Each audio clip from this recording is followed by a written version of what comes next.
เคยอยากจะมาประจานภัยแต่มื้อนี้แบบขอมาจมซะเป็นอย่างคนเราหลายๆคนจึงบ่มักซื้อประกันภัยรถเพราะว่าอย่างแบบเซอร์วิสนะเวลาเกิดอุบัติเหตุกัดซ่าเวลาสิเคลมเงินกัดซ่าตอนมาขายกับตอนแบบเซอร์วิสหลังการขายแบบคนละขั้วแบบว่าตอนมาขายนะอุ้ยเขาจีเคลมหันเคลมนี่อย่างสินะละโอเคคอยคนหนึ่งกระลุนเขากับแพงเนาะกะ$100,000เขากะซื้อประกันภัยซ้ำหนึ่งและเป็นประกันภัยที่ค่อยซื้อมาตั้งแต่รถซื้อตั้ง5 ปีละไซส์ฮอตทุกมื้อนี้แล้วที่ผ่านมานะสลายกับมีแต่คนต่ำเฮาเนาะคนต่ำเฮากับแมนฝ่ายตรงกันข้ามเขาจะรับผิดชอบและมื้อนี้นะมีคนมาต่ำและครั้งนี้นะคือมีคนมาต่ำเฮาและโบฮู้เลยว่าเป็นไผ่เพราะบอลที่เฮาจอดรถนะมันเป็นบอลที่บ่มีกล้องวงจรปิดและเวลาเฮากำลังสิขึ้นรถนะก็บ่ได้สังเกตเพราะว่ารถมันบ่ได้บุ้มขนาดนั้นแค่ตาไฟแตกและหลังจากนั้นเฮ็ดจังไหนกลับมาบ้านเนาะแล้วก็คนอยู่บ้านตื่นเช้ามาคนอยู่บ้านก็ทวงว่าเอ้ยรถไปเฮ็ดหยังมาคือตาไฟแตกโอเคเขาตื่นเช้ามาก็ได้แจ้งทางประกันภัยมาเบิ่งมาเก็บบทบันทึกอย่างต่างๆเนาะว่ามันเกิดเหตุจังได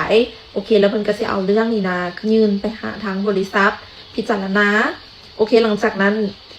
ค่อยรู้แล้วว่าประกันภัยค่อยนั้นยังเหลือเวลาประมาณ3 เดือนค่อยก็บ่แต่ว่าอุบัติเหตุของเขามันก็เกิดในช่วงที่เขามีประกันเองแม่นบ่แล้วฮู้จังได๋บ่ให้คำตอบแบบว่าถามว่าหน้าอยู่ถามขนาดอยู่แล้วค่อยกับบ่ได้ท่าอีหยังดอกจนมาฮอดมื้อนึงมื้อที่ค่อยประกันภัยเบิด3 เดือนหลังจากที่เกิดอุบัติเหตุ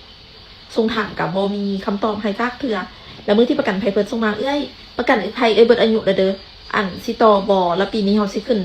20%แล้วค่อยถามว่าอ่ะแล้วอุบัติเหตุที่ค่อย